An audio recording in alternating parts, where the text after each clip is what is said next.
Hello guys, कैसे हैं आप लोग। तो चलिए स्टार्ट करते हैं आज के टॉप मोस्ट करंट अफेयर्स के सेशन को। बहुत ही इंपॉर्टेंट क्लास है और इसमें टॉप क्लासेस होने वाले हैं आज के करंट अफेयर्स की। तो स्टार्ट करते हैं आज के सेशन को। इससे पहले एक रिक्वेस्ट है, जिन लोगों ने हमारे चैनल को अभी तक सब्सक्राइब नहीं किया है सब्सक्राइब कर लेंगे और बेल आइकन को प्रेस कर दीजिएगा ताकि रेगुलर अपडेट जो है वो आप तक सबसे पहले आए। तो चलिए स्टार्ट करते हैं आज के सेशन को। पहले क्वेश्चन को लेते हैं। जी हाँ, फेसबुक ने हाल ही में मुकेश अंबानी की कंपनी जियो प्लेटफॉर्म्स लिमिटेड में कितने फीसदी हिस्सेदारी खरीदने की घोषणा की है।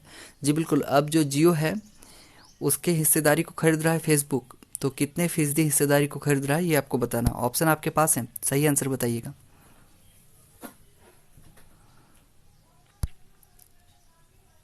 तो जी हाँ, इसका सही आंसर क्या है?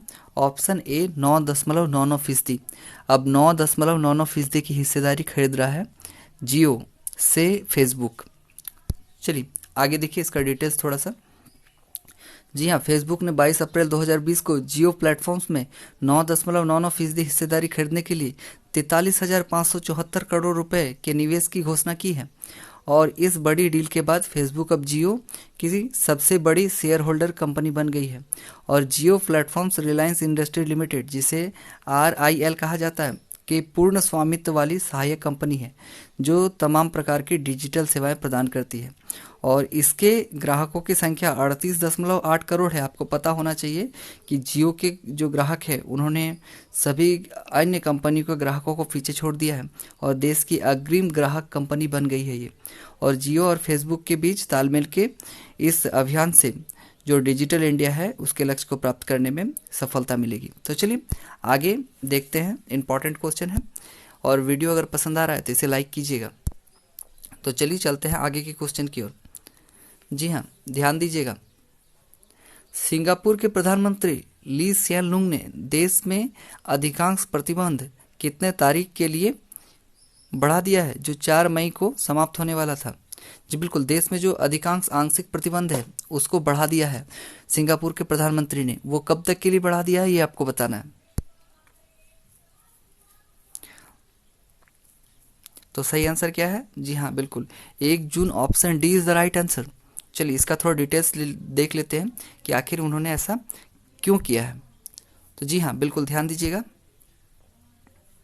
कि सिंगापुर के प्रधानमंत्री ली सिएन लुंग ने देश में आंशिक प्रतिबंध 1 जून तक के लिए बढ़ा दिया है, जो 4 मई को समाप्त होने वाला था। दरअसल प्रधानमंत्री यह बयान ऐसे समय में आया है उनका जब सिंगापुर में एक दिन में कोरोना वायरस के कारण 1111 नए केस सामने आए हैं, जिसके बाद कुल मामलों की संख्या 9125 हो गई है। बहुत ही ज़्यादा संख्या बढ़ रही है वहाँ पे। और इस विस्फोट को देखते हुए उन्होंने नागरिकों को सख्त प्रतिबंधों का पालन करने और एक दूसरे की मदद करने की सलाह और आग्रह किया है। तो बहुत ही इम्पॉर्टेंट हो जाता है। और एक दिन में इतना ज़्यादा विस्फोट देखकर वहाँ के प्रधानमंत्री ने वहाँ पर जो लॉकडाउन है, जो आंशिक प्रतिबंध है, उसको बढ़ा दिया है। तो चलिए आगे देखते हैं। इंपॉर्टेंट क्वेश्चन है और आपको ये पता होना चाहिए कि ये जो लॉकडाउन है जिसमें भारत ने जो कदम उठाए हैं, आज पूरा विश्व उसकी तारीफ कर रहा है कि सही समय पर कदम उठाने के कारण आज भारत जो है कोरोना वायरस को बहुत हद तक कंट्रोल कर पाया है। तो चलिए आगे देखते हैं इंपॉर्टेंट क्या है। जी बिल्कुल, ध्यान दीजिएगा। अमेरिकी राष्ट्रपति डोनाल्ड ट्रंप ने भारतीय मूल के किस अमेरिकी नागरिक को शीर्ष विज्ञान बोर्ड का सदस्य नियुक्त किया है? भारतीय मूल के किस अमेरिकी नागरिक को शीर्ष विज्ञान बोर्ड का सदस्य नियुक्त किया गया है? आपको ये बताना है। तो ऑप्शन आपके पास है, सही आंसर बताइएगा। जी हाँ बिल्कुल, सही आंसर क्या है? Option C, Sudarshan Babu is the right answer. तो इसका डिटेल्स यहाँ दिया हुआ है, इसे ध्यान से पढ़ लीजिएगा। तो चलिए आगे चलते हैं। आगे और भी इंपॉर्टेंट क्वेश्चंस हैं।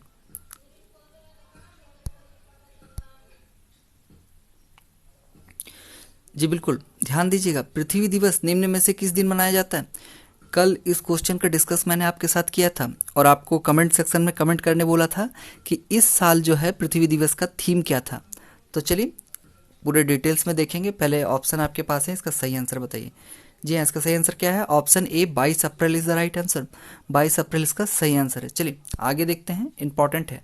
जी हाँ, बिल्कुल ध्यान दीजिएगा, जो पृथ्वी दिवस है इसका मुख्य उद्देश्य पर्यावरण संरक्षण के प्रति लोगों को जागरूक करना है। और इस साल पृथ्वी दिवस का थीम जो था वो क्लाइमेट एक्शन था, और जबकि पिछले साल इसका थीम क्या रखा गया था, प्रोटेक्ट आवर स्पीसीज रखा गया था। और पृथ्वी पर रहने वाले सभी जीव जंतुओं और पेड़ पौधों को बचाने तथा दुनिया भर में पर्यावरण के प्रति जागरूकता बढ़ाने के लक्ष्य से ये पृथ्वी दिवस मनाया जाता है। और पृथ्वी दिवस की शुरुआत कब हुई थी? जी बिल्कुल 1970 में हुई थी इसकी शुरुआत, और 22 अप्रैल को ये हर साल मनाया जाता है। तो चलिए आगे देखते हैं, इंपॉर्टेंट क्वेश्चन है, ध्यान दीजिएगा।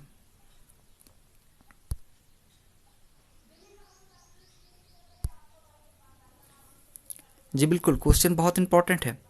हाल ही में सीमा सड़क संगठन ने किस राज्य के ऊपरी सुबनसिरी जिले में सुबनसिरी नदी के ऊपर दपोरिजो में 430 फीट लंबे बैली पुल का उन्नयन किया है? जी बिल्कुल, सुबनसिरी जिले में जो बैली पुल का उन्नयन किया गया है वो किस राज्य में किया गया है, आपको ये बताना है। तो जी बिल्कुल, ऑप्शन आपके पास है, सही आंसर बताइएगा, बहुत इंपॉर्टेंट क्वेश्चन है ये। तो इसका सही आंसर क्या है? Option B, Arunachal Pradesh is the right answer. बिल्कुल ध्यान दीजिएगा, इसका नोट्स यहाँ पे दिया गया है, इसको प्रॉपर तरीके से आप अपने जो नोट है उसमें उतार लें, ताकि आने वाले एग्जाम में अगर इससे रिलेटेड क्वेश्चन पूछे जाते हैं तो वो ना छूटे। तो चलिए आगे चलते हैं, आगे और भी इंपॉर्टेंट क्वेश्चन है। वीडियो पसंद आया तो लाइक कीजिएगा, और इससे पहले देख लेते हैं आज का जो मोटिवेशनल क्वेट है। तो आज का सुविचार, अगर आप अपनी बातों एवं परिस्थितियों की वजह से चिंतित हो जाते हैं जो आपके नियंत्रण में नहीं है, तो इसका परिणाम समय की बर्बादी एवं भविष्य का पछतावा है। जी बिल्कुल, जो आपके नियंत्रण में नहीं है, अगर आप उस चीज़ के लिए चिंतित हैं, उस चीज़ पे अपना ध्यान दे रहे हैं, तो इसका मतलब सीधा साफ आता है कि आपको अपने भविष्य के लिए कोई मतलब जागरूकता नहीं है और उसके लिए कोई चिंता आप में नहीं है। आप बेहतर होगा कि आप उन चीज़ों को ध्यान दें जो आपके नियंत्रण में है, जिससे आप फ़ायदा उठा सकते हैं और जो आपके फ्यूचर को ब्राइट कर सकता है। तो ये था आज का मोटिवेशनल क्विट। अगर पसंद आया है तो जरूर लाइक कीजिएगा। तो चलिए आगे चलते हैं, इंपॉर्टेंट और भी बहुत सारे क्वेश्चन हैं।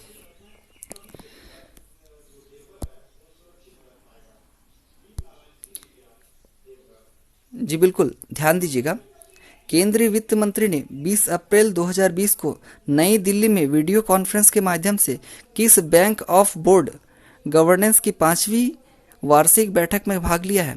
केंद्रीय मंत्री ने कौन सा ऐसा बैंक है जिसकी 5वीं बैठक में भाग लिया है 20 अप्रैल को? सही आंसर बताना आपको, ऑप्शन आपके पास है, सही आंसर बताइएगा। जी बिल्कुल, इसका सही आंसर क्या है? Option A, new development bank is the right answer. चलिए, इसका पूरा डिटेल्स है, आप इसे चाहें तो प्रॉपरली इसका नोट्स बना सकते हैं। तो आगे और भी इंपॉर्टेंट क्वेश्चन हैं, तो चलिए इसको कवर करते हैं। जी बिल्कुल, ध्यान दीजिएगा,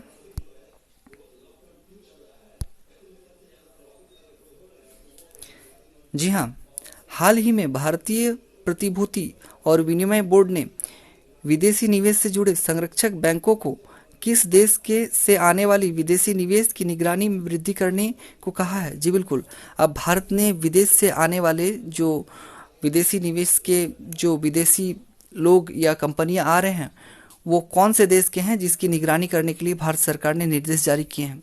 तो आपको सही आंसर बताना है, ऑप्शन आपके पास है। इससे रिलेटेड एक क्वेश्चन मैंने लास्ट वीडियो मतलब कल के क्लास में पूछा था। तो सही आंसर क्या है? ऑप्शन सी, चीन इज द राइट आंसर। जैसे आपको पता है कि चाइना इस कोविड-19 को एक व्यापार की तरह यूज़ कर रहा है, और ऐसा हालांकि रिपोर्ट के अनुसार बताया जा रहा है कि चाइना में पीपीई और वेंटिलेटर का निर्माण बहुत पहले से चालू कर दिया गया था। इससे जो अन्य देश है उसकी आशंका बढ़ी है कि चाइना किस प्रकार से पहले से पीपी और वेंटिलेटर का निर्माण कर सकता है। उसको ये जानकारी कहाँ से मिली कि कोरोना वायरस का विस्फोट इतना ज़्यादा आगे होने वाला है। तो इन सारे मुद्दों को ध्यान में रखकर केंद्र सरकार ने बहुत सारे ऐतिहासिक कदम उठाए हैं। तो चलिए आगे देखते हैं, इसका डिटेल्स यहाँ दिया हुआ है, इसको ध्यान से पढ़ लीजिएगा, इसका प्रॉपर नोट्स आप बना लीजिएगा। तो चलिए आगे चलते हैं, और भी इंपॉर्टेंट क्वेश्चन है।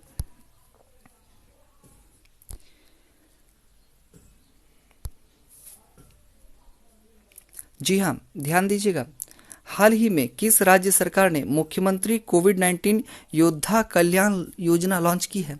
मुख्यमंत्री योद्धा कल्याण लॉन्च योजना जो है वो किस राज्य सरकार द्वारा लॉन्च किया गया है, ये आपको बताना है। ऑप्शन आपके पास है, सही आंसर बताइएगा, सही आंसर बताइएगा। जी बिल्कुल, इसका सही आंसर क्या है? Option C Madhya Pradesh is the right answer. चलिए आगे चलते हैं, इसका डिटेल्स देखते हैं। जी हाँ बिल्कुल, ध्यान दीजिएगा। मध्य प्रदेश सरकार ने मध्य प्रदेश में जो लगभग 1 लाख आंगनवाड़ी कार्यकर्ताओं और सहायिकाओं के समूह को मुख्यमंत्री कोविड-19 योद्धा कल्याण योजना का लाभ प्राप्त होगा, ऐसा कहकर एक इस योजना को तैयार किया है। और मध्य प्रदेश सरकार इसी योजना के तहत लोक स्वास्थ्य एवं परिवार कल्याण विभाग, चिकित्सा शिक्षा एवं आयुष विभाग के सभी सफाई कर्मचारी, बॉय वार्ड, आशा कार्यकर्ता, पैरामेडिकल स्टाफ, डॉक्टर, विशेषज्ञ तथा अन्य स्वास्थ्य कार्यकर्ता जैसे कि नगरीय प्रशासन के सभी सफाई कर्मचारी आदि को भी शामिल किया है। और योजना के अनुसार यदि कोरोना वायरस से लड़ते हुए किसी भी कर्मचारी की मृत्यु हो जाती है तो उसके परिजन को 50 लाख रुपए की सहायता दी जाएगी। एक बहुत ही अच्छा और ऐतिहासिक कदम उठाया है मध्य प्रदेश सरकार ने। तो चलिए आगे चलते हैं, और भी इम्पोर्टेंट है, क्वेश्चंस को ध्यान देते हैं। जी बिल्कुल, इंपॉर्टेंट क्वेश्चन है, ध्यान दीजिएगा।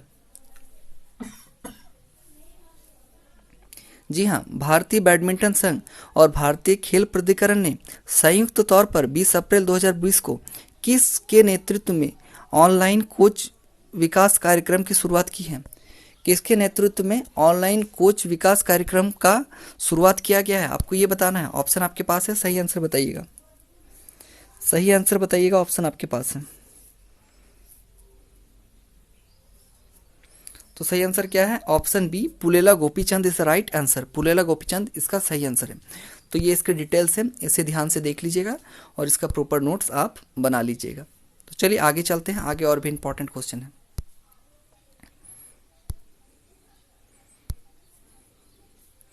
जी हाँ, किस राज्य सरकार ने मानसून से पहले राज्य में जल निकायों को गहरा करने के लिए सुजलाम सुफलाम जल संचय अभियान के तीसरे संस्करण की शुरुआत की है? जी बिल्कुल, सुजलाम सुफलाम जल संचय अभियान के तीसरे संस्करण की शुरुआत किस राज्य ने कर दी है, ताकि जो राज्य में जल की आपूर्ति है उसमें कोई संकट ना आए और भविष्य में जल को लेकर समस्याएं उत्पन्न ना हो। तो ऑप्शन आपके पास है, सही आंसर लगाइएगा। ये आज का लास्ट क्वेश्चन है, सही आंसर बताइएगा। जी बिल्कुल, इसका सही आंसर क्या है? Option A Gujarat is the right answer. Gujarat इसका सही आंसर है। तो ये इसका डिटेल्स है, थोड़ा ध्यान दीजिएगा डिटेल्स पे। जी हाँ, गुजरात में सुजलाम सुफलाम जल संचय अभियान के तहत खूब सारा पानी इकट्ठा किया गया है और इस योजना को राज्य सरकार, पंचायत और एनजीओ की सहायता से चलाया जा रहा है। और जल संयम अभियान के तहत बनाए गए जलाशय में बारिश के चलते लबालब पानी भर गया है और गुजरात में पानी की कमी से जूझ रहे इलाकों में पेयजल और सिंचाई की काफ़ी व्यवस्था की गई है। और इसकी शुरुआत गुजरात सरकार ने बहुत पहले से कर दी थी और ये इसका तीसरा संस्करण है, आपको ये जानकारी होनी चाहिए। और गुजरात के सीएम विजय रूपानी ने बताया है कि अभियान के तहत जल भंडार की क्षमता 23,553 लाख क्यूबिक फीट तक बढ़ गई है। तो ये बहुत ही इंपॉर्टेंट हो जाता है। तो ये थे आज के टॉप करंट अफेयर्स क्वेश्चन। अगर वीडियो पसंद आया तो वीडियो को लाइक कीजिएगा। चैनल को जिन लोगों ने सब्सक्राइब नहीं किया सब्सक्राइब कर लीजिए और ज़्यादा से ज़्यादा शेयर कीजिए, ताकि आने वाले समय में आपके लिए मैं और अच्छे अच्छे वीडियोस ला सकूं। और मैं आपको जानकारी के लिए बता देना चाहता हूं कि इस चैनल में लगातार continuously current affairs, general science, history, polity और जो स्पेशली झारखंड के जो स्टूडेंट हैं उनके लिए झारखंड पीएससी, जेपीएससी और पंचायत स्तरीय एग्जाम की कंटिन्यू क्लासेस हो रही हैं। और झारखंड टेट की बहुत ही शानदार थ्योरेटिकल एंड ऑब्जेक्टिव क्लास की तैयारी कराई जा रही है। तो जिन लोगों ने ज्वाइन नहीं किया है जल्दी से ज्वाइन कर लीजिए, क्योंकि ताकि आगे आप अपडेटेड रहें और आपको रेगुलर स्टडी में मदद मिल सके। तो फिर मिलते हैं नेक्स्ट वीडियो में, तब तक के लिए गुड बाय।